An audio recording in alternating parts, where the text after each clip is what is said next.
അടുത്തിടെയാണ് തനിക്ക് ക്യാൻസറാണെന്ന് രേണു ആരാധകർക്ക് പങ്കുവച്ചത്. 15 വയസ്സിൽ തൻ്റെ സ്തനത്തിൽ കണ്ട ഒരു മുഴ കാര്യമാക്കിയില്ലെന്നും അതിപ്പോൾ ക്യാൻസറിന് കാരണമായെന്നും അവർ പറഞ്ഞു. ഇപ്പോൾ ക്യാൻസർ 3rd സ്റ്റേജിലാണെന്ന് കടന്നു പോകുന്നതെന്നും താരം വെളിപ്പെടുത്തിയിരുന്നു. ഇപ്പോഴത്തെ തൻ്റെ ആദ്യ കീമോ അനുഭവം പങ്കുവയ്ക്കുകയാണ് രേണു. രോഗത്തെ താൻ യാതൊരു തരത്തിലും ഭയക്കുന്നില്ലെന്നും എന്നാൽ കീമോയും അതുമൂലം അനുഭവിക്കുന്ന വേദനയും തന്നെ ഒരുപാട് തളർത്തിയെന്നും രേണു പറഞ്ഞു. എനിക്ക് നേരെ ഇരിക്കാൻ വയ്യ. ഇരുന്ന് കഴിഞ്ഞാൽ ഞാൻ ഛർദ്ദിക്കും.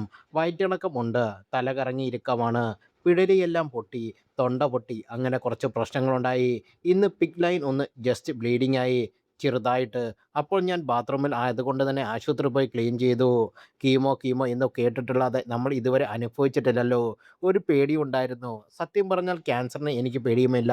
പക്ഷേ ഈ അവസ്ഥ, ഈ വേദന എൻ്റെ കുഞ്ഞ്, എൻ്റെ വീട്ടുകാർ, എൻ്റെ ചേച്ചി, ചേട്ടൻ, സഹോദരങ്ങൾ, എനിക്ക് ചുറ്റും നല്ല കുറച്ച് ആൾക്കാരുണ്ട്.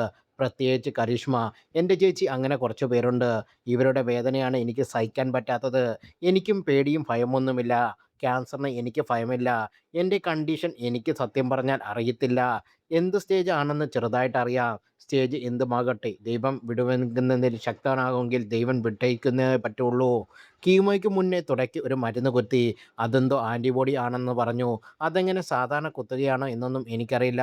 അത് ഇച്ചിരി ലക്ഷം വിലയും വരുന്ന ഒരു മരുന്നാണ്. ഈ 17 കീമോയും ഇത് കുത്തിവെക്കണം. അങ്ങനെ ഒരു കണ്ടീഷനിലാണ്. മയക്കത്തിനായി ഇഞ്ചക്ഷൻ തരുന്നുണ്ട്. കീമോ കഴിഞ്ഞ് ഉണർന്നപ്പോൾ ക്ഷീണമായിരുന്നു. 2 മണിക്കൂർ ഇടവിട്ട് ഫുഡ് കഴിക്കണമെന്ന് പറഞ്ഞു.